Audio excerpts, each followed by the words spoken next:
আসসালামু আলাইকুম। This is Rana sir from math world. আশা করি তোমরা সবাই অনেক অনেক ভালো আছো। আজকে আমি তোমাদের সামনে হাজির হয়েছি ক্লাস 10-এর হায়ার ম্যাথের অধ্যায় 11 অর্থাৎ স্থানাঙ্ক জ্যামিতি অধ্যায়ের বেশ কিছু গুরুত্বপূর্ণ সৃজনশীল নিয়ে। লাস্ট দুইটা এপিসোডে বা লাস্ট দুইটা লেকচারে আমি তোমাদেরকে এই অধ্যায়েরই বেশ কিছু বোর্ডের গুরুত্বপূর্ণ সৃজনশীল সলভ করিয়েছিলাম। তো আজকেও আমরা বোর্ডের গুরুত্বপূর্ণ বেশ কয়েকটা সৃজনশীল সলভ করার চেষ্টা করব। তো চলো আমরা শুরু করি। প্রথমে যে সৃজনশীলটা আমি করব, দেখো এটা হচ্ছে আমাদের ঢাকা বোর্ড 2019-এর সৃজনশীল। ঢাকা বোর্ড 2019। তো দেখো উদ্দীপকটা আমি লিখেছি এ বি সি ডি একটি চতুর্ভুজের 4টি শীর্ষবিন্দু। ওকে, এটা হচ্ছে উদ্দীপক। চতুর্ভুজের 4টা শীর্ষবিন্দু দেওয়া আছে। তো খ নাম্বার প্রশ্নটা অর্থাৎ সেকেন্ড কোয়েশ্চেনটা সলভ করব। ক নাম্বার প্রশ্নটা খুবই সহজ, ঢাল নির্ণয় করতে বলেছে, যেগুলো আমরা এর আগে অলরেডি করে এসেছি, এই জন্য আর ক নাম্বার প্রশ্নটা আমি তুলিনি। ঢাল নির্ণয় করতে বলেছে দুইটা বিন্দু দিয়ে, তোমরা একটু দেখে নিবা পরে। তো খ নাম্বারটা দেখো, এটাও মোটামুটি সহজ প্রশ্ন। তারপরেও আমরা যেহেতু সৃজনশীলের মাধ্যমে রিভিশন করতেছি, তাহলে আমরা একটু হালকা দেখে নিই জিনিসটা। দেখো বলছে এবিসিডি বিন্দু 4টি দ্বারা গঠিত চতুর্ভুজটি আয়ত নাকি সামান্তরিক তা নির্ণয় করো। ঠিক আছে, তো দেখো 4টা বিন্দু আমি এখানে বসিয়ে চতুর্ভুজটা এঁকেছি। এই বিন্দুগুলো আমি বসিয়েছি এখানে, অনুমান করে এই বিন্দুগুলো বসিয়ে আমি দেখো এই চতুর্ভুজটা অঙ্কন করেছি। এটা অনেকটাই তোমরা বুঝতে পারতেছো যে দেখতে সামান্তরিকের মতো। তোমরা যদি গ্রাফে আঁকো এই 4টা বিন্দু বসিয়ে এরকমই একটা সামান্তরিকের দেখতে পাবা তোমরা। তো এখন চিত্র দেখে আমরা বুঝতে পারতেছি যে এটা আয়ত না, এটা সামান্তরিক। বাট আমাদেরকে বলছে যে আয়ত নাকি সামান্তরিক তার নির্ণয় করতে হবে। শুধু চিত্র দিয়ে বললে তো হবে না, এটা যে আসলেই সামান্তরিক আয়ত না সেটা আমাদেরকে লজিক দিয়ে বুঝিয়ে দিতে হবে। ওকে, তো আমরা দেখতে পাচ্ছি এটা একটা সামান্তরিক। তো এটাকে সামান্তরিক প্রমাণ করা যায় কিভাবে? তোমরা এই অঙ্কগুলো করেছো 11.1-এ, 11.2-তে এই টাইপের অঙ্কগুলো ছিল এবং খুবই সহজ অঙ্ক কিন্তু এগুলো তোমরা জানো। তো আমি জাস্ট মোটামুটি শর্টকাটে তোমাদেরকে বুঝিয়ে দিব, এত ডিটেইলস আমি করব না। তো এটাকে সামান্তরিক কিভাবে প্রুফ করা যায়? তোমরা জানো যে সামান্তরিকের বিপরীত বাহুগুলোর দৈর্ঘ্য সমান হয়। ওকে, এবং কর্ণদ্বয়ের দৈর্ঘ্য কিন্তু সমান হয় না।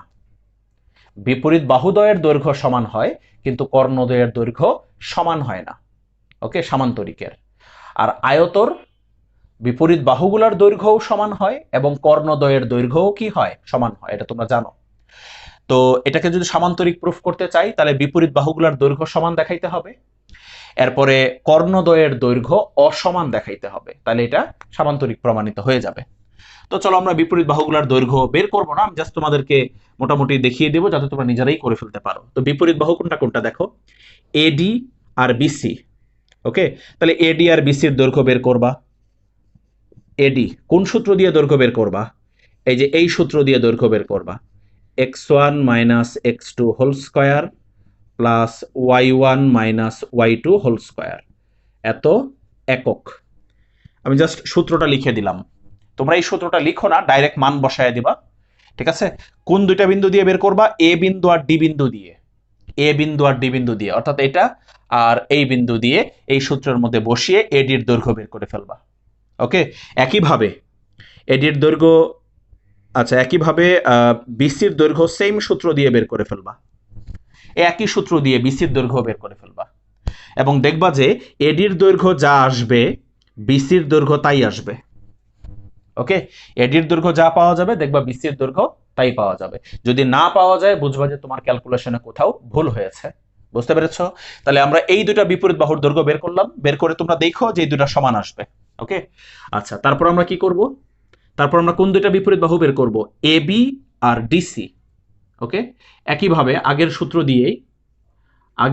দিয়ে সেম যে এই সূত্রটা দিয়েই এবির দৈর্ঘ্য বের করবা।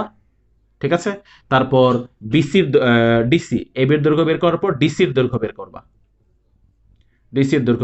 দেখবা যে এই দুটার দৈর্ঘ্য সেম আসবে। এই দুটার দৈর্ঘ্য কি আসবে? সেম আসবে। এই যে এই দুটা বিপরীত বাহু এবি ও ডিসি, এই দুটার দৈর্ঘ্য সেম আসবে। তাহলে এই দুটার দৈর্ঘ্য সেম হবে এবং এই দুটার দৈর্ঘ্য সেম হবে। তার মানে কি হয়ে গেল? বিপরীত বাহুগুলোর দৈর্ঘ্য সমান হয়ে গেল। এখন আমরা কি যাচাই করব? এখন আমরা যাচাই করব কর্ণের দৈর্ঘ্য। ঠিক আছে, দেখো তো এই সামান্তরিকটার কর্ণ কি কি হবে। একটা হবে হচ্ছে এসি কর্ণ, তাই না? একটা হবে এসি কর্ণ, আর আরেকটা হবে বিডি কর্ণ। ওকে, তাহলে এখানে এভাবে লিখবা যে কর্ণ এসি, কর্ণ এসি। একইভাবে কর্ণ এসির দৈর্ঘ্য বের করে ফেলবা সেম সূত্র দিয়ে। কোন দুইটা বিন্দুর সাহায্যে? এ এবং সি বিন্দুর সাহায্যে। এ সি, তার মানে এই এ বিন্দু আর সি বিন্দুর সাহায্যে এসি কর্ণের দৈর্ঘ্য এই একই সূত্র দিয়ে বের করে ফেলবা। ঠিক আছে, তারপর কোন কর্ণ? বিডি কর্ণ। এখানে লিখবা কর্ণ বিডি, বা বিডি কর্ণ লিখতে পারো, কর্ণ বিডি একই সূত্র দিয়ে বের করে ফেলবা, সেম সূত্র দিয়ে বিডি কর্ণের দৈর্ঘ্য বের করে ফেলবা। এবং দেখবা যে এসি কর্ণ যা আসবে বিডি কর্ণ কিন্তু তা আসবে না, ভিন্ন আসবে, কারণ দুইটা সমান হবে না, তাইলে এটা সামান্তরিক হয়ে যাবে। বুঝতে পেরেছ? তার মানে এডি বিসি এই দুইটা বিপরীত বাহুর দৈর্ঘ্য সমান হবে, এবি ডিসি এই দুইটা বিপরীত বাহুর দৈর্ঘ্য সমান হবে, কিন্তু কর্ণদ্বয়ের দৈর্ঘ্য সমান হবে না। তোমরা প্রত্যেকটার দৈর্ঘ্য বের করে দেখবা। ঠিক আছে, আচ্ছা, এরপরে লাস্টে জাস্ট ফিনিশিং দিবা কিভাবে? ফিনিশিং দিবা কিভাবে? লাস্টে লিখবা যে যেহেতু, এখানে লিখবা যে যেহেতু এডি সমান বিসি, এরপরে এবি সমান ডিসি, কিন্তু কিন্তু কর্ণ এসি নট ইকুয়াল কর্ণ বিডি। ওকে, সুতরাং সুতরাং এ বি সি ডি একটি কি আয়তনা সামান্তরিক? একটি সামান্তরিক। এবিসিডি একটি সামান্তরিক। শেষ হয়ে গেল। ঠিক আছে, খুবই সহজ অঙ্ক ছিল এটা। দেখো এখন আমরা গ নাম্বার প্রশ্নটা দেখব। এটা খুবই গুরুত্বপূর্ণ একটা প্রশ্ন, এবং এই প্রশ্নটা তোমাদের বইয়ের 11.4-এ 11.4-এ সৃজনশীলের মধ্যে আছে। তোমরা দেখবা তোমাদের বইয়ে 11.4-এ 23 এবং 24 নাম্বার দুইটা সৃজনশীল আছে। ওই দুইটা সৃজনশীলেরই গ নাম্বারে, এই সেম এই জাতীয় দুইটা প্রশ্ন আছে। ঠিক আছে, তোমরা হয়তো সলভ করেছ। তো যদি ওই দুইটাতে তোমাদের কোনো সমস্যা থাকে, তো আশা করি এই প্রশ্নটার মাধ্যমে ওই দুইটা সৃজনশীলের গ নাম্বারটা তোমাদের সলভ হয়ে যাবে। ঠিক আছে, তো দেখো প্রশ্নটা কি বলেছে। গ নাম্বার, এবিসিডি চতুর্ভুজের যে অংশ প্রথম চতুর্ভাগে অবস্থান করে বা প্রথম চতুর্ভাগে অবস্থিত তার ক্ষেত্রফল। অর্থাৎ এই চতুর্ভুজের যে অংশ প্রথম চতুর্ভাগে অবস্থিত তার ক্ষেত্রফল। দেখো তো একটু খেয়াল করে, এই চতুর্ভুজটার কোন অংশ প্রথম চতুর্ভাগে আছে? তোমরা জানো যেটা প্রথম চতুর্ভাগ, এটা দ্বিতীয়, তৃতীয়, চতুর্থ। তো বলেছে চতুর্ভুজের যে অংশ প্রথম চতুর্ভাগে, তার মানে দেখো এই সম্পূর্ণ চতুর্ভুজটার এই উপরের অংশটা, এই সম্পূর্ণ চতুর্ভুজটার এই উপরের অংশটা, অর্থাৎ নিচের অংশটা বাদে, এটা বাদে এই উপরের অংশটা হলো কোন চতুর্ভাগে আছে? প্রথম চতুর্ভাগে আছে। ঠিক আছে, এই নিচের অংশটা বাদ দিয়ে এই উপরের অংশটা আছে প্রথম চতুর্ভাগে। তাহলে আমাদেরকে বলেছে যে এই উপরের অংশটার ক্ষেত্রফল বের করার জন্য। ঠিক আছে, উপরের অংশটার ক্ষেত্রফল। তো দেখো উপরের অংশটাও কিন্তু একটা চতুর্ভুজ, তাই না? এই দেখো উপরের অংশটাও একটা কি চতুর্ভুজ। তো এটার ক্ষেত্রফল বের করতে হইলে চারটা শীর্ষবিন্দুর স্থানাঙ্ক লাগবে। চারটা শীর্ষবিন্দু কি কি দেখো তো, এই একটা, এই একটা, এটা একটা এবং এটা একটা, এই হলো চারটা শীর্ষবিন্দু। আমরা যদি এই নিচেরটা বাদ দিয়ে এই উপরের অংশটার ক্ষেত্রফল বের করতে চাই, অর্থাৎ যে অংশটা প্রথম চতুর্ভাগে আছে, তাহলে এই চারটা শীর্ষবিন্দুর কি লাগবে? স্থানাঙ্ক লাগবে। তাহলে আমরা এটার ক্ষেত্রফল বের করতে পারবো। এখন দেখো এই চারটা শীর্ষবিন্দুর মধ্যে অলরেডি দুইটা শীর্ষবিন্দুর স্থানাঙ্ক কিন্তু আমরা জানি। এই যে এ বিন্দুর স্থানাঙ্ক তো দেওয়াই আছে প্রশ্নে, এই যে এ বিন্দুর স্থানাঙ্ক হচ্ছে 6,12, এ বিন্দুর স্থানাঙ্ক। আর ডি বিন্দুর স্থানাঙ্ক কোশ্চেনে দেওয়া আছে 10,12। বুঝতে পেরেছ? এখন শুধু আমাদেরকে এই দুইটা বিন্দুর স্থানাঙ্ক বের করতে হবে। আচ্ছা, তো খেয়াল করে দেখো এই দুইটা বিন্দুর স্থানাঙ্ক আমরা কিভাবে বের করতে পারি, একটু মনোযোগ দিয়ে দেখো। যেমন দেখো এই বিন্দুটা, আচ্ছা বলো তো এই বিন্দুটা কি এই ডিসি রেখার মাধ্যমে এক্স অক্ষকে ছেদকারী বিন্দু না? বুঝতে পেরেছ? দেখো তো এই ডিসি রেখা, দেখো এই ডিসি রেখাটাই কিন্তু কোন অক্ষকে, এক্স অক্ষকে এই বিন্দুতে ছেদ করেছে। আবার বলতেছি এই ডিসি রেখাটাই দেখো এক্স অক্ষকে এই বিন্দুতে ছেদ করেছে। একইভাবে দেখো এই এবি রেখাটা এক্স অক্ষকে এই বিন্দুতে ছেদ করেছে। বুঝতে পেরেছো জিনিসটা? তার মানে এই দুইটা বিন্দু হলো এই দুইটা রেখা দ্বারা এক্স অক্ষকে ছেদকারী বিন্দু। তাহলে এই দুইটা বিন্দুরই স্থানাঙ্ক আমাদের এখন বের করতে হবে। তো একটা জিনিস তোমরা খুব ভালো করে জানো যে এক্স অক্ষের উপর অবস্থিত যে কোনো বিন্দুর ওয়াই এর মান সবসময় শূন্য হয়, মানে কোটি শূন্য হয়। অর্থাৎ এই যে বিন্দুটা, এটা এক্স অক্ষের উপরে আছে না, সো এই বিন্দুটার ওয়াই এর মান শূন্য। একইভাবে দেখো এই বিন্দুটাও তো এক্স অক্ষের উপরে আছে, সো এই বিন্দুটারও কার মান শূন্য? ওয়াই এর মান শূন্য। বুঝতে পেরেছো? এই বিন্দুটারও কার মান শূন্য? ওয়াই এর মান শূন্য। ক্লিয়ার জিনিসটা? কেন? কারণ দুইটা বিন্দুই কোন অক্ষের উপরে? এক্স অক্ষের উপরে অবস্থিত। এখন এই দুইটা বিন্দুরই কার মান বের করতে হবে আমাদের? এক্স এর মান, অর্থাৎ ভুজ। এটার ওয়াই এর মান তো জানি, মানে কোটি তো শূন্য জানি, বুঝে গেলাম। আর এটার এক্স এর মানটা বের করতে হবে। এটারও কোটি শূন্য আমরা বুঝে গেলাম, বাট এটার এক্স এর মানটা বের করতে হবে। এখন এটা কিভাবে বের করব একটু খেয়াল করো। একটু আগে বলেছিলাম যে এই বিন্দুটা কোন রেখা দ্বারা এক্স অক্ষের ছেদবিন্দু? ঠিক আছে, এই ডিসি রেখাটা এক্স অক্ষকে এই বিন্দুতে ছেদ করেছে। এখন আমরা কি করব জানো? এখন আমরা এই ডিসি রেখার সমীকরণটা বের করব। সমীকরণ বের করে ওই সমীকরণটাতে এই মানটা বসিয়ে দিলেই, এই মানটা মানে কার মান? ওয়াই এর মান। এটা ওয়াই এর মান না? ওয়াই এর মানটা বসিয়ে দিলেই আমরা এই বিন্দুর এক্স এর মানটা কত পেয়ে যাব। আশা করি বুঝতে পেরেছ। না বুঝলে একটু আবার একটু এটাতে বুঝো যে এই বিন্দুটা কোন রেখা দ্বারা এক্স অক্ষের ছেদবিন্দু? এ বি রেখা দ্বারা। দেখো এ বি রেখা এক্স অক্ষকে এই বিন্দুতে ছেদ করেছে। তাহলে আমরা কি করব? এ বি রেখার সমীকরণটা বের করব। বের করে ওই সমীকরণের মধ্যে এই বিন্দুর এই ওয়াই এর মান শূন্য, ওই এ বি রেখার সমীকরণের মধ্যে বসিয়ে দিলেই আমরা এই বিন্দুর এক্স এর মান কত পেয়ে যাব। বুঝতে পেরেছো? তার মানে দুইটা কাজ, বা দুইটা কাজই সেম কাজ, দুইটা একই কাজ। ঠিক আছে, একই ধরনের কাজ। তো প্রথমে আমরা চলো এটা দিয়ে শুরু করি। তো আমরা এখানে আগে কি করব? ডিসি রেখার সমীকরণটা বের করব। তো চলো আমরা ডিসি রেখার সমীকরণটা বের করে ফেলি। তো এখানে লিখি যে ডিসি রেখা বা ডিসি রেখার সমীকরণ, ডিসি রেখার সমীকরণ। আচ্ছা, আমরা কিন্তু ডি বিন্দুর স্থানাঙ্ক জানি এবং আমরা কিন্তু সি বিন্দুর স্থানাঙ্কও জানি, তাই না? ডিসি দুই বিন্দুর স্থানাঙ্কই তো প্রশ্ন দেওয়া আছে। এখন কোন সূত্র দিয়ে আমরা ডিসি রেখার সমীকরণ বের করব? লাস্ট ক্লাসে তোমাদেরকে বলছিলাম, লাস্ট একটা এপিসোডে বলা হয়েছিল এই দুইটা বিন্দুর স্থানাঙ্কের সাহায্যে কিন্তু আমরা ডিসি রেখার সমীকরণ বের করতে পারবো। দুই বিন্দু দিয়ে রেখার সমীকরণ বের করার ফর্মুলা কি?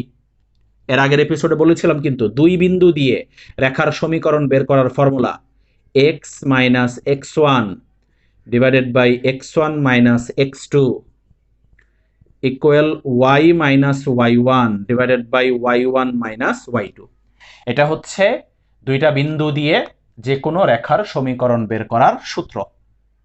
আমি সূত্রটা এখানে লিখলাম, বাট তোমরা লিখো না, তোমাদের সুবিধার্থে আমি সূত্রটা লিখলাম, তোমরা এখানে লিখো না। তোমরা করবা কি? ডাইরেক্ট মান বসায় দিবা। তোমরা এই যে ডাইরেক্ট এই লাইনটা করবা, যে লাইনটা আমি এখন করতেছি। ঠিক আছে, যে লাইনটা আমি এখন করতেছি তোমরা ডাইরেক্ট এটা করবা, এই সূত্রটা লিখো না, জাস্ট মনে মনে রাখবা সূত্রটা, রেখে মান বসাবা। দেখো এক্স মাইনাস এক্স ওয়ান। আচ্ছা, আমরা কোন দুই বিন্দু দিয়ে বের করব সমীকরণটা? ডিসি রেখার সমীকরণ বের করতেছি, তাহলে ডি বিন্দু আর সি বিন্দু দিয়ে বের করব। তাহলে এটা x one y one, x two y two, তাহলে এক্স মাইনাস এক্স ওয়ান কত হবে? 10 divided by x one minus x two. বুঝতে পেরেছ? Equal to y minus y one হচ্ছে 12 divided by y one minus y two, plus হয়ে যাবে কারণ এই যেখানে মাইনাস 3 আছে। ওকে, এখন দেখো আমরা যদি এখান থেকে ক্যালকুলেশন করি, এক্স মাইনাস 10 ডিভাইডেড বাই কত? 4। আর এখানে দেখো ওয়াই মাইনাস 12 ডিভাইডেড বাই হচ্ছে 15। বুঝতে পেরেছো? এখন আমরা কি করব? আর গুণ করব, আর গুণনের মাধ্যমে সমীকরণটা কমপ্লিট করব। আর গুণন করলে দেখো কি হয়, 15x minus 150 equal to 4y minus 48, বা 15x minus 4y equal to কত হবে? ইকুয়াল টু হবে 102। ইকুয়াল টু কত হবে? 102। এটাই হচ্ছে কার সমীকরণ? এটাই হচ্ছে ডিসি রেখার সমীকরণ। ঠিক আছে, এখন কি কথা ছিল যে ডিসি রেখার সমীকরণটা বের করে ওই সমীকরণের মধ্যে এই বিন্দুর কার মান বলো? এই বিন্দুর ওয়াই এর মান 0 বসিয়ে দিলেই এই বিন্দুর এক্স এর মানটা কত আমরা পেয়ে যাব। বুঝতে পেরেছো? তাহলে এখানে এখন ওয়াই এর জায়গায় 0 বসাবো, বাট এই বিন্দুর ওয়াই এর মানটা যে 0 এটা একটু বলতে হবে। এই বিন্দুর ওয়াই এর মানটা যে 0, তো কিভাবে লিখবা? এভাবে লেখো, আমি সম্পূর্ণটা লিখবো না, এভাবে লেখো যে ডিসি রেখা এক্স অক্ষকে যে বিন্দুতে ছেদ করে ওই বিন্দুর কোটি, ওই বিন্দুর কি কোটি y সমান 0। বুঝতে পেরেছো লেখাটা? আমি আবার বলতেছি, ডিসি রেখা এক্স অক্ষকে যে বিন্দুতে ছেদ করে ওই বিন্দুর কোটি y ইকুয়াল টু 0। এই যে ডিসি রেখা এক্স অক্ষকে যে বিন্দুতে ছেদ করেছে এই বিন্দুর কার মান 0? y এর মান 0।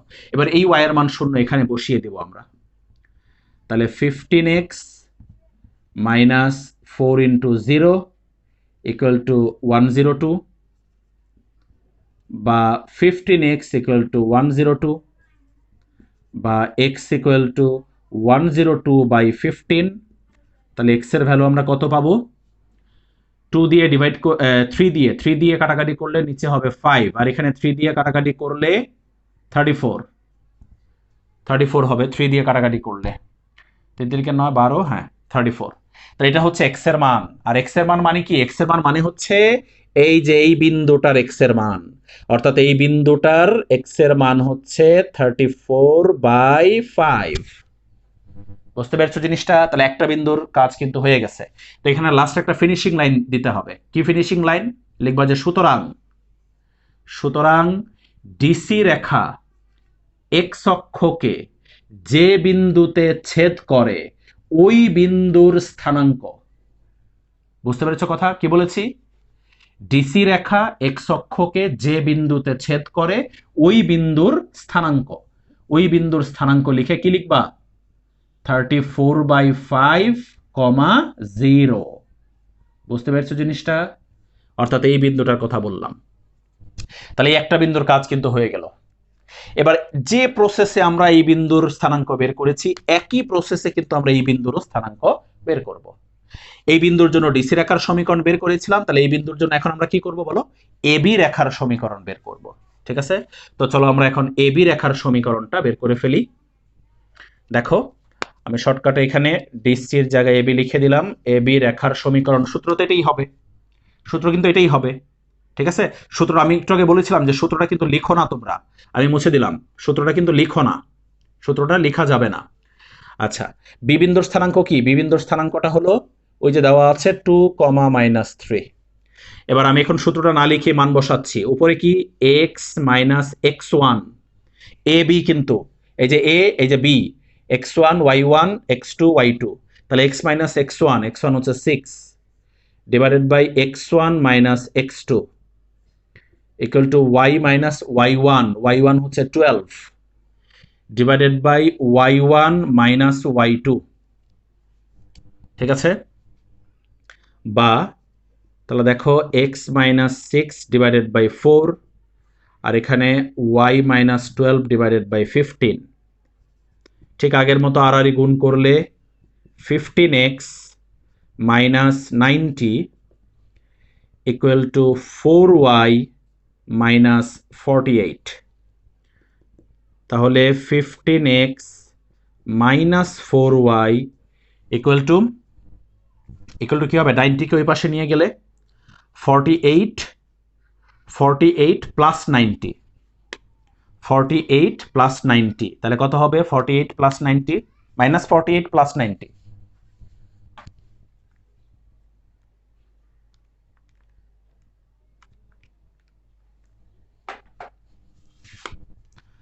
তো দেখো মাইনাস 48 প্লাস 90 এখানে হয় হচ্ছে 42, ওকে 42।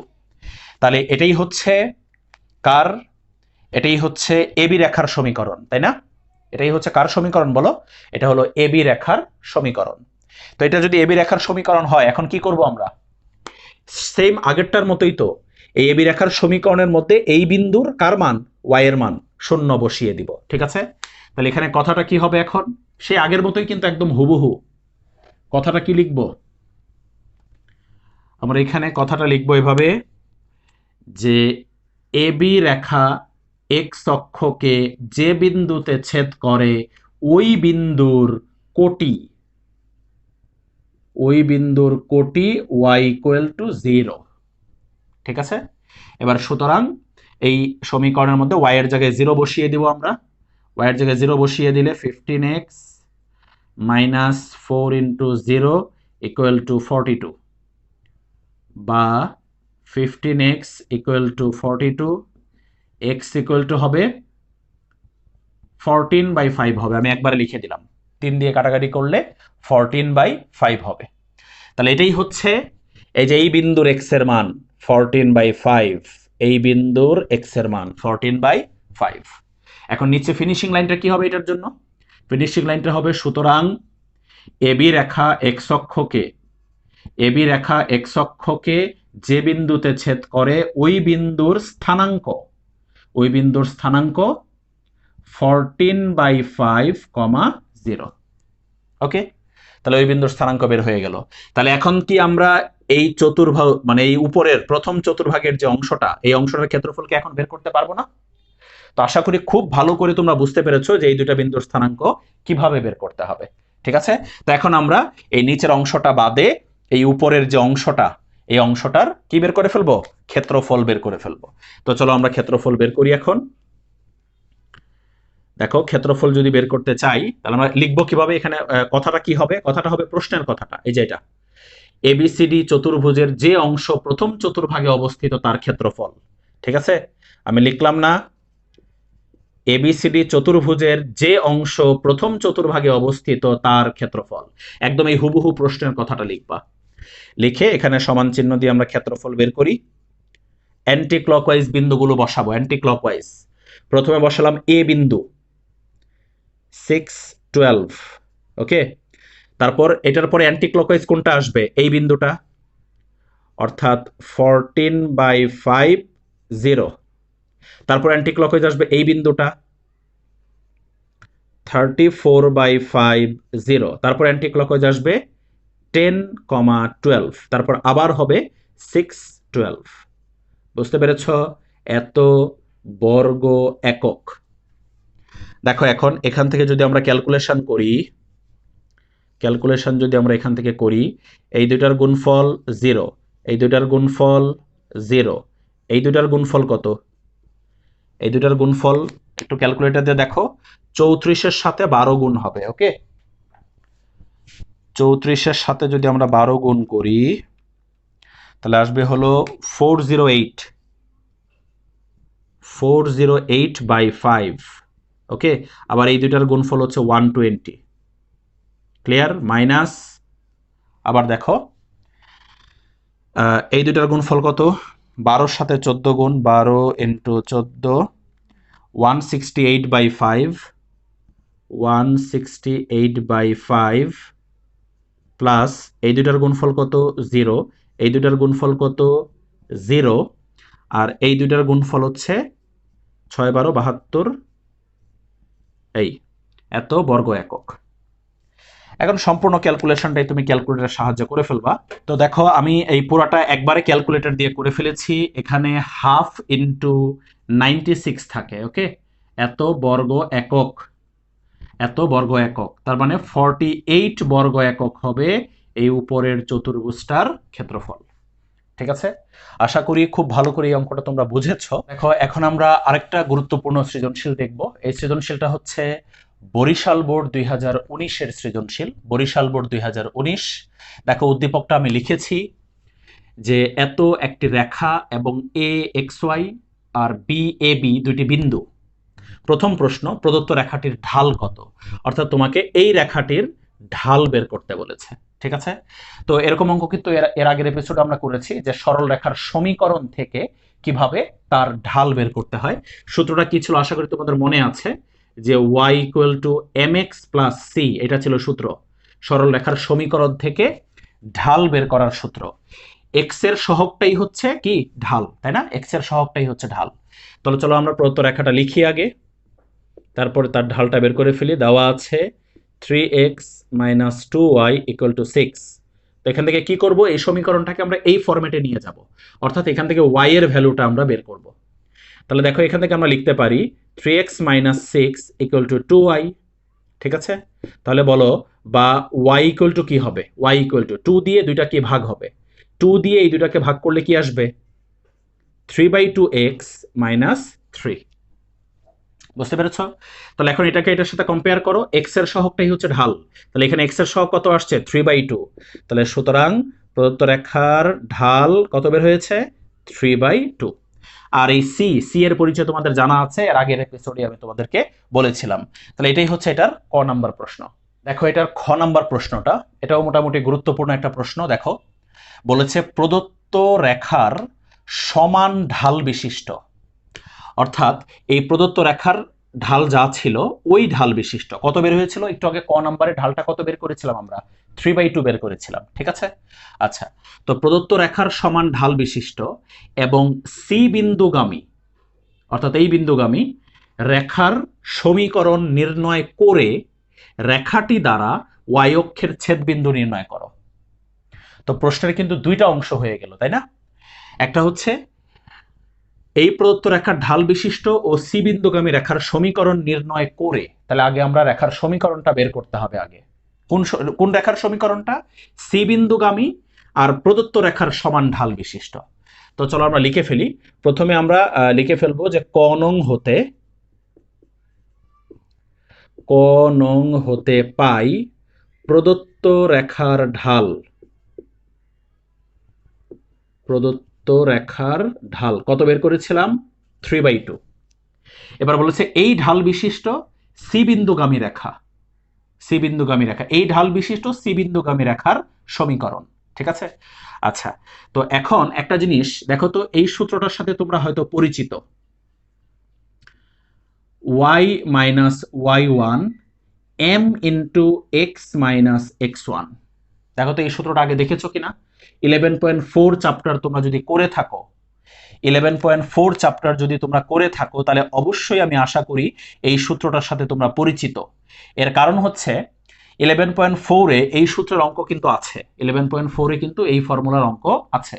এটা কিসের ফর্মুলা আমি একটু বলে দিই, এটা হচ্ছে ঢাল যদি জানা থাকে এবং x1 y1 অর্থাৎ একটা বিন্দু যদি জানা থাকে, ঢাল এবং একটা বিন্দু জানা থাকলে রেখার সমীকরণ এই ফর্মুলা দিয়ে আমরা বের করি। কি কি বলেছি, একটা বিন্দু আর ওই রেখার ঢাল দেওয়া থাকলে এই সূত্র দিয়ে রেখার সমীকরণ বের করতে হয়। ঠিক আছে, তাহলে এই যে দেখো প্রশ্নে যা বলেছে, ঢাল আমরা জানি, এই যে এত ঢাল বিশিষ্ট, এবং সি বিন্দুগামী মানে একটা বিন্দুও জানি, তাহলে ঢালও জানি বিন্দুও জানি, রেখার সমীকরণ এখন আমরা এই সূত্র দিয়ে বের করে ফেলবো। তো চলো আমরা লিখি যে সুতরাং C2-1 বিন্দুগামী, C2-1 বিন্দুগামী ও 3/2 ঢাল বিশিষ্ট, ও 3/2 ঢাল বিশিষ্ট রেখার সমীকরণ, রেখার সমীকরণ। ঠিক আছে, এই যে সূত্র, এটা হচ্ছে সূত্র। তাহলে বসাও, দেখো এটা এই বিন্দুর, এটা হলো x1, এটা y1, আর এই ঢালটা হচ্ছে কার মান বলো, ঢালটা হচ্ছে m এর মান। তো আমরা এখন কি লিখবো, রেখার সমীকরণ এই যে সূত্র y minus y1, y minus y1 কত, y1 হচ্ছে এটা -1, সো এখানে +1 ইকুয়াল টু কি এম, এম মানে ঢাল, ঢাল কত 3/2 ইন্টু এক্স মাইনাস x1, এখানে x1 কত 2, বুঝতে পেরেছ? এখন যদি আমরা আর গুণ করি তাহলে এই নিচের 2টা কিন্তু এই পাশে গুণ হয়ে যাবে, সো হবে 2y প্লাস 2 ইকুয়াল টু এই 3টা এটার সাথে গুণ হবে 3x মাইনাস 6। ওকে, তাহলে কি আসতেছে দেখো একটু এখান থেকে, 2y minus 3x equal to minus 8। ঠিক আছে, ইকুয়াল টু কত -8। যদি আমরা একটু সুন্দর করে লিখতে চাই এটাকে উভয় পক্ষে -1 দ্বারা গুণ করে, তাহলে হবে 3x minus 2y equal to 8। বুঝতে পেরেছ? তাহলে এটাই হচ্ছে রেখাটার সমীকরণ। এবার প্রশ্নে কি বলেছিল, সমীকরণ নির্ণয় করে, রেখাটার সমীকরণ নির্ণয় করে রেখাটি দ্বারা, অর্থাৎ এই রেখাটি দ্বারা ওয়াই অক্ষের ছেদবিন্দু, মানে কি, মানে হচ্ছে এই রেখাটা ওয়াই অক্ষকে কোন বিন্দুতে ছেদ করে, এই রেখাটা ওয়াই অক্ষকে কোন বিন্দুতে ছেদ করে, ওটাই তোমাকে বের করতে বলেছে। তো এখন একটা জিনিস বলো, এই রেখাটা ওয়াই অক্ষকে যে বিন্দুতেই ছেদ করুক না কেন অবশ্যই ওই বিন্দুর কার মান শূন্য, বলো, ওয়াই অক্ষকে ছেদ করে বলছে, তাহলে অবশ্যই ওই বিন্দুর এক্স এর মান শূন্য। বুঝতে পেরেছো জিনিসটা? এই রেখাটা ওয়াই অক্ষকে যে বিন্দুতে ছেদ করে ওই বিন্দুর কার মান শূন্য, এক্স এর মান শূন্য, কারণ আমরা জানি ওয়াই অক্ষের উপরস্থ যে কোনো বিন্দুর এক্স এর মান শূন্য হয়। ঠিক আছে, তো আমি একটু, যারা এখনো কনফিউশনে আসো এই জিনিসটা নিয়ে, আমি একটু জাস্ট হালকা একটু বলি। মনে করো এটা এক্স অক্ষ ওয়াই অক্ষ, এটা হচ্ছে রেখাটা, এই যে এই রেখাটা, তো দেখো এই রেখাটা ওয়াই অক্ষকে এইখানে ছেদ করছে, তাই না? তাহলে এই বিন্দুটা কি, যে বিন্দুতে ছেদ করে এই বিন্দুটা কি ওয়াই অক্ষের উপরে না? বলো, এই বিন্দুটা ওয়াই অক্ষের উপরে কিনা? যদি ওয়াই অক্ষের উপরে হয় তাহলে অবশ্যই এই বিন্দুর এক্স এর মান কি হবে, শূন্য হবে। ওয়াই অক্ষের উপরস্থ বিন্দুর কার মান শূন্য হয়, এক্স এর মান শূন্য হয়। তার মানে এই রেখাটা ওয়াই অক্ষকে যে বিন্দুতে ছেদ করে ওই বিন্দুর কার মান শূন্য, এক্স এর মান শূন্য। তাহলে এখানে একটু লিখে ফেলো বা নিচে লেখো, এখানে লিখো যে এটাকে তোমরা 1 নং সমীকরণ দিয়ে দাও, তাহলে একটু লিখতে সুবিধা হবে। এটাকে 1 নং সমীকরণ দাও, দিয়ে লেখো, এভাবে লেখো যে 1 নং রেখাটি, 1 নং রেখাটি ওয়াই অক্ষকে যে বিন্দুতে ছেদ করে ওই বিন্দুর ভুজ এক্স ইকুয়াল টু শূন্য, তাই না? ওই বিন্দুর কার মান শূন্য, এক্স এর মান শূন্য। কি লিখবো আমি আবারও বলতেছি, 1 নং রেখাটি ওয়াই অক্ষকে যে বিন্দুতে ছেদ করে ওই বিন্দুর ভুজ এক্স ইকুয়াল টু শূন্য। ঠিক আছে, এখন কি করবা, এই মানটা এক্স ইকুয়াল টু শূন্য মানটা এই রেখাতে বসায়া দিলেই তুমি ওয়াই এর মানটা কত পেয়ে যাবা। এই রেখাতে কেন বসাইতে হবে, কারণ এই রেখাটাই তো ওয়াই অক্ষকে ওই বিন্দুতে ছেদ করে। ঠিক আছে, তাই আমরা এক্স এর মানটা যেটা শূন্য আমরা জানলাম, ওই মানটা এই রেখাতে বসিয়ে দিলেই আমরা ওয়াই এর মান পেয়ে যাব। তাহলে এই রেখাটা এক্স এর মান শূন্য বসায় দাও, 3 × 0 - 2y ইকুয়াল টু 8, বা এখান থেকে আমরা কি পাবো, -2y equal to 8, y equal to আমরা পাবো -4। তাহলে এক্স এর মান হচ্ছে শূন্য, মানে যে ওয়াই অক্ষকে যে বিন্দুতে ছেদ করে, 1 নং রেখাটা ওয়াই অক্ষকে যে বিন্দুতে ছেদ করে ওই বিন্দুর এক্স এর মান শূন্য আর ওয়াই এর মান হচ্ছে -4।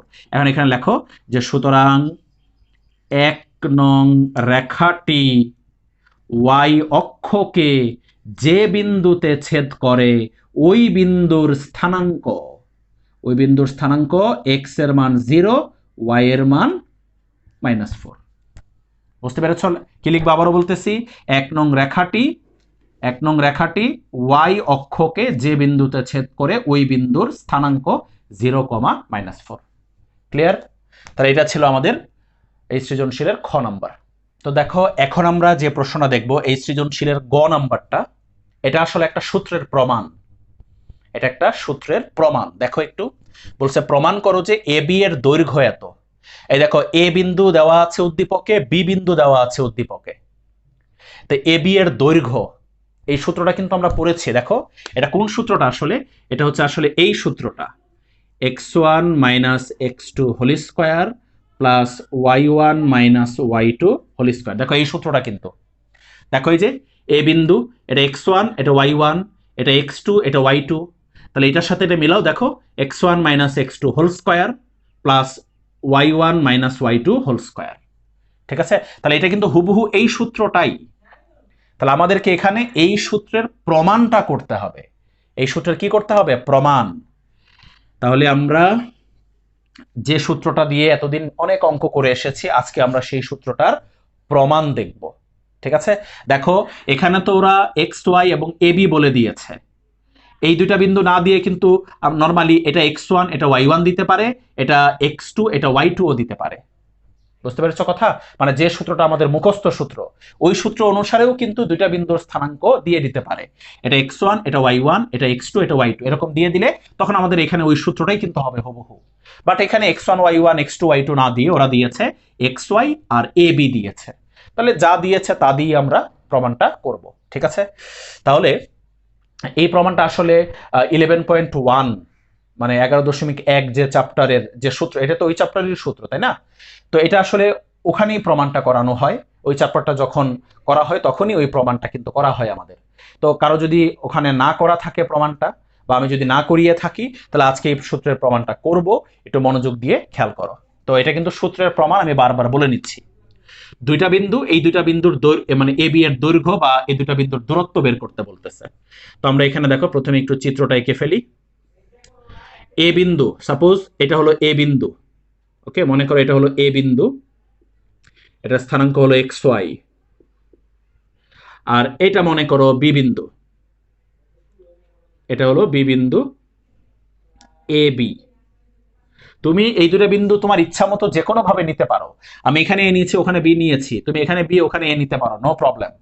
বাট একটা জিনিস মনে রাখো যে এই দুটো বিন্দু সমান মানে একই লেভেলে নিও না, মানে একদম ঠিক এটার সোজাসুজি নিও না, এর সোজাসুজি বি নিও না, একটু আড়াআড়ি ভাবে বা একটু তির্যক ভাবে দুটা বিন্দু নিও। ঠিক আছে, এই সোজাসুজি না নিয়ে তুমি যে কোনো ভাবে এই দুটা বিন্দু বসাইতে পারো। আমি এভাবে বসিয়েছি, সোজাসুজি নিও না, তাহলে সূত্রের প্রমাণটা মেলানো আমাদের জন্য একটু কষ্টকর হয়ে যাবে। আচ্ছা, এখন দেখো তো আমাদেরকে এই দুইটা বিন্দুর দূরত্বই কিন্তু বের করতে হবে। এই দূরত্বটা আমাদেরকে বের করতে হবে, এই দুইটা বিন্দুর দূরত্ব বের করতে হবে আমাদের। এখন এই দূরত্বটা বের করার জন্য এখানে কিছু বাড়তি অঙ্কন আছে। কিছু অঙ্কন হচ্ছে এই এ বিন্দু থেকে এক্স অক্ষের উপর একটা লম্ব এঁকে ফেলো। ওকে, আবার বি বিন্দু থেকেও এক্স অক্ষের উপর একটা লম্ব এঁকে ফেলো। দুইটা লম্ব, এটা থেকে দিলাম এ সি লম্ব এটা, আর এটা দিয়ে দিলাম বি ডি লম্ব।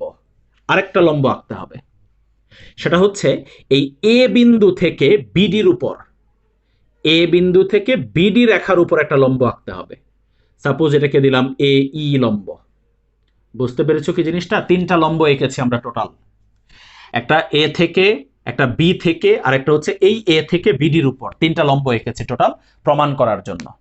তাহলে আমাদেরকে কার দৈর্ঘ্য বের করতে হবে? দেখো আমাদেরকে কিন্তু এই এ বির দৈর্ঘ্য বের করতে হবে। আর তোমরা যদি খেয়াল করে দেখো এ বি ই এটা একটা সমকোণী ত্রিভুজ হয়ে গেছে, কিন্তু এখানে কি ত্রিভুজ হয়ে গেছে? সমকোণী ত্রিভুজ হয়ে গেছে এটা এ বি ই। আর যার দৈর্ঘ্য আমরা বের করব, অর্থাৎ এ বির দৈর্ঘ্য, দেখো তো এই এ বিটা কি এই সমকোণী ত্রিভুজের অতিভুজ না? দেখো এ বি ই এই সমকোণী ত্রিভুজের অতিভুজটাই হচ্ছে কিন্তু এ বি। তাহলে আমরা যদি এই সমকোণী ত্রিভুজের এই অতিভুজের দৈর্ঘ্যটা বের করতে চাই, তাহলে আমাদেরকে আগে এই সমকোণী ত্রিভুজের লম্ব অর্থাৎ বি এর দৈর্ঘ্য আর ভূমি অর্থাৎ এ এর দৈর্ঘ্য আগে বের করতে হবে। সমকোণী ত্রিভুজের এই ছোট্ট লম্বটা অর্থাৎ এই বিই লম্বটার দৈর্ঘ্য আর এ ই লম্বটার দৈর্ঘ্য যদি আমরা বের করতে পারি, তাহলে পিথাগোরাসের উপপাদ্যের সাহায্যে কিন্তু আমরা এই এ বির দৈর্ঘ্যটা বের করে ফেলতে পারবো। এটা তোমরা খুব ভালো করে জানো। ঠিক আছে, তাহলে আমাদের টার্গেট হচ্ছে এই সমকোণী ত্রিভুজটার এই লম্বের দৈর্ঘ্য আর এই ভূমির দৈর্ঘ্য বের করা। এটা হচ্ছে আমাদের টার্গেট, লম্ব আর ভূমির দৈর্ঘ্য আমরা বের করব। তো চলো আমরা লম্ব আর ভূমির দৈর্ঘ্য বের করে ফেলি। কিভাবে বের করবো একটু খেয়াল করো মনোযোগ দিয়ে। এটা হচ্ছে মূলবিন্দু ও আমাদের, আমরা জানি মূলবিন্দু ও। তো এই চিত্রটা আগে একটু বর্ণনা দিয়ে দিবা তোমরা। হ্যাঁ, চিত্রটা একটু বর্ণনা দিয়ে দিবা। বর্ণনা তুমি নর্মালি তোমার মতো করে বর্ণনা দিয়ে দিবা। ঠিক আছে, এরকম যে এ বিন্দু থেকে এ ও বি বিন্দু থেকে, একসাথে লিখবা, এ ও বি বিন্দু থেকে এক্স অক্ষের উপর যথাক্রমে এসি ও বিডি লম্ব আঁকি, এবং আবার এ বিন্দু থেকে বিডি এর উপর এ ই লম্ব আঁকি। বাস এরকম বর্ণনা দিয়ে দিবা। আবার বলতেছি, এ ও বি বিন্দু থেকে এক্স অক্ষের উপর যথাক্রমে এসি ও বিডি লম্ব আঁকি, আবার এ বিন্দু থেকে বিডি এর উপর এ ই লম্ব আঁকি। বাস এরকম বর্ণনা দিয়ে দিবা এটা। আচ্ছা, বর্ণনা দেওয়ার পরে এখন লেখা শুরু করবো। আমাদের টার্গেট হচ্ছে এ ইর দৈর্ঘ্য আর বি ইর দৈর্ঘ্য বের করা, এটা হচ্ছে টার্গেট। আচ্ছা, তো একটু দেখো এখানে আমরা প্রথমে বের করব এ ইর দৈর্ঘ্য। এ ইর দৈর্ঘ্য এ ই। আচ্ছা দেখো তো, এ ইর দৈর্ঘ্য যা সিডির দৈর্ঘ্য কি তাই না? দেখো তো, এ ই আর সিডি কিন্তু সেম, তাহলে এ এর দৈর্ঘ্য যা হবে সিডির দৈর্ঘ্য তাই হবে। আর সিডির দৈর্ঘ্য কি আমরা এটা এভাবে লিখতে পারি না? দেখো তো, ওডি মাইনাস ওসি। দেখো তো, সিডি মানে ওডি মাইনাস ওসি লিখতে পারি আমরা। ওকে, এখন দেখো ওডির দৈর্ঘ্য কত বলতে পারবা? ওডির দৈর্ঘ্য, ওডির দৈর্ঘ্য কিন্তু আমরা লিখতে পারি এ। ওডির দৈর্ঘ্য আমরা কি লিখতে পারি? এ লিখতে পারি। আর ওসির দৈর্ঘ্য আমরা লিখতে পারি এক্স। কি কারো কনফিউশন আছে কোনো? দেখো আমি কনফিউশন দূর করতেছি। ওডির দৈর্ঘ্য এ কিভাবে? দেখো, এই বি বিন্দুর স্থানাঙ্ক হচ্ছে এ কমা বি। আচ্ছা, আমি যদি তোমাকে নর্মালি গ্রাফের মধ্যে এ কমা বি বিন্দুটা বসাইতে বলি, তাহলে তুমি কিভাবে বসাবা? ঠিক আছে, এখানে এখান থেকে এক্স অক্ষের দিকে যাবা কতটুকু? এ যাবা। আর ওয়াই অক্ষের দিকে যাবা কতটুকু? বি। বুঝতে পেরেছো কিনা জিনিসটা? তাহলে দেখো, এই বিন্দুর স্থানাঙ্ক যদি এ বি হয়, তাহলে এই মূল বিন্দু থেকে এতটুকুর দৈর্ঘ্য কত? এ। বলো এ কিনা? আর এইখান থেকে এই উপরের অংশটার দৈর্ঘ্য কত? বি। বুঝছো কিনা জিনিসটা? তার মানে মূল বিন্দু থেকে এই পর্যন্ত দৈর্ঘ্য হচ্ছে এ, অর্থাৎ ওডির দৈর্ঘ্য হচ্ছে এ। একইভাবে দেখো তো, ওসির দৈর্ঘ্য, ওসি এটা কোন বিন্দু থেকে আসবে? এটা আসবে এই বিন্দু থেকে। এই দেখো, এই বিন্দুর স্থানাঙ্ক হচ্ছে এক্স ওয়াই। তার মানে মূল বিন্দু থেকে এতটুকুর দৈর্ঘ্য হচ্ছে এক্স, আর এতটুকুর দৈর্ঘ্য হচ্ছে কি? ওয়াই। বুঝতে পেরেছো কিনা? তার মানে এই ওসির দৈর্ঘ্য হচ্ছে এক্স। ওসির দৈর্ঘ্য কত? এক্স। তাই আমি এখানে ওসির জায়গায় এক্স লিখেছি। তো আশা করি বুঝতে পেরেছো। এটা কার মান বলতে পারি আমরা? এটাকে আমরা এ ইর মান বলতে পারি। এটাকে আমরা কার মান বলতে পারি? এ ইর মান বলতে পারি। এখন দেখো, এখন আমরা বের করব কার মান? বি ইর মান বের করব। বিই, দেখো বিই সমান, আচ্ছা একটু চিত্র থেকে দেখো তো, বিই মানে কি আমরা লিখতে পারি না বিডি মাইনাস ডিই? দেখো লিখতে পারি কিনা?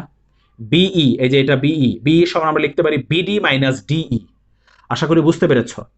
এখন দেখো, বিডি থাকলো বিডির জায়গায়, দেখো তো ডিই, এই যে ডিইর দৈর্ঘ্য যা এসির দৈর্ঘ্য কি তাই না?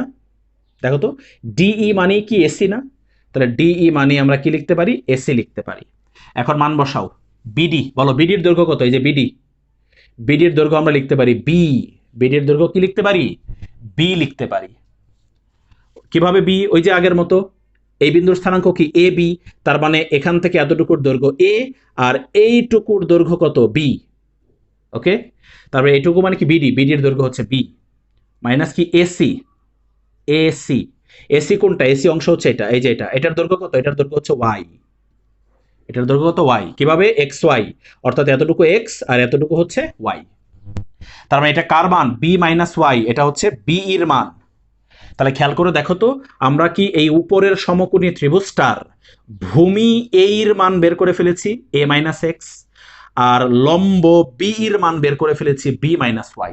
তাহলে এই সমকোণী ত্রিভুজটার ভূমিও এখন আমরা জানি, লম্বও জানি। এখন আমরা পিথাগোরাসের উপপাদ্যের সাহায্যে এ বি অর্থাৎ অতিভুজের দৈর্ঘ্যটা বের করে ফেলবো পিথাগোরাসের উপপাদ্যের সাহায্যে। তো আমরা এখন কি লিখবো? এখন ত্রিভুজ এ বিই হতে পাই এ বিই, বলো পিথাগোরাসের উপপাদ্য কি লিখতে পারি এ বিই থেকে? অবশ্যই তোমরা জানো A B square equal to A E square plus BE square, এটাই তো। বলো এবার এ এর মান কত বের হয়েছে? এই যে এই মানে হচ্ছে এ মাইনাস এক্স। তাহলে এ এর জায়গায় আমরা বসায় দিলাম A minus X whole square. আর বিই, বি এর মান কত বের হয়েছে? B minus Y, B minus Y whole square. এখন একটু খেয়াল করো তো। আচ্ছা, A minus X whole square না লিখে আমি কি X minus A whole square লিখলে কোনো সমস্যা আছে? বি মাইনাস ওয়াই না লিখে আমি যদি y minus B whole square লিখি তাহলে কি কোনো সমস্যা আছে? তোমরা জানো এই জিনিসটা, হোল স্কোয়ার থাকার কারণে। তোমরা এই জিনিসটা জানো কিনা দেখো একটু, যে এ মাইনাস বি হোল স্কোয়ার যে কথা, B minus A whole square কিন্তু একই কথা, দুইটা সেম। তোমার যদি বিলিভ না হয় তাহলে তুমি এ আর বি এর জায়গায় যে কোনো মান বসায়া দেখো, এ আর বি এর জায়গায় যে কোনো মান বসায় একবার এটার মান বের করো, আরেকবার এটার মান বের করে দেখো দুইটা সমান হয় কিনা। এ এবং বি এর জায়গায় যে কোনো মান বসায়া একবার এটা বের করো, আরেকবার এটা বের করো, দেখবে দুইটা সেম আসবে। তাহলে A minus B whole square যা, B minus A whole square তাই। তাইলে আমরা এ মাইনাস এক্স হোল স্কোয়ারকে অবশ্যই X minus A whole square লিখতে পারি, বি মাইনাস ওয়াই হোল স্কোয়ারকে Y minus B whole square লিখতে পারি। আচ্ছা, তাহলে এটা কার মান বলো তো? এই সম্পূর্ণটা কার মান? এটা অবশ্যই এ বি স্কোয়ারের মান। তাহলে এ বি সমান কি হবে? রুট হয়ে যাবে। এ বি সমান কি হবে? রুট হয়ে যাবে। তাহলে x minus A whole square plus Y minus B whole square. এটাই হলো এ বি এর দৈর্ঘ্য, বা আমাদের সেই কাঙ্ক্ষিত সূত্রটা প্রমাণ হয়ে গেছে। এখন অনেকের প্রশ্ন যে স্যার এখানে রুট করেছি, প্লাস মাইনাস দিতে হবে না? না, মাইনাস এখানে হবে না, কারণ এ বিটা হচ্ছে একটা বাহুর দৈর্ঘ্য, দৈর্ঘ্য তো ঋণাত্মক হয় না, এটা তোমরা জানো। ঠিক আছে, তাহলে এই হচ্ছে সূত্রের প্রমাণ। যদি এখানে আমাদের সেই কাঙ্ক্ষিত সূত্রটা এক্স ওয়ান ওয়াই ওয়ান এরপরে এক্স টু ওয়াই টু দিয়েও যদি দেয়, তাহলে কি আমরা প্রমাণ করতে পারবো না বলো তো? তাহলে কিন্তু আমরা প্রমাণ করতে পারবো। তখন এই বিন্দুটা হবে এক্স ওয়ান ওয়াই ওয়ান, আর এই বিন্দুটাকে নিব এক্স টু ওয়াই টু, নিয়ে একইভাবে আমরা সূত্রটা প্রমাণ করে ফেলবো।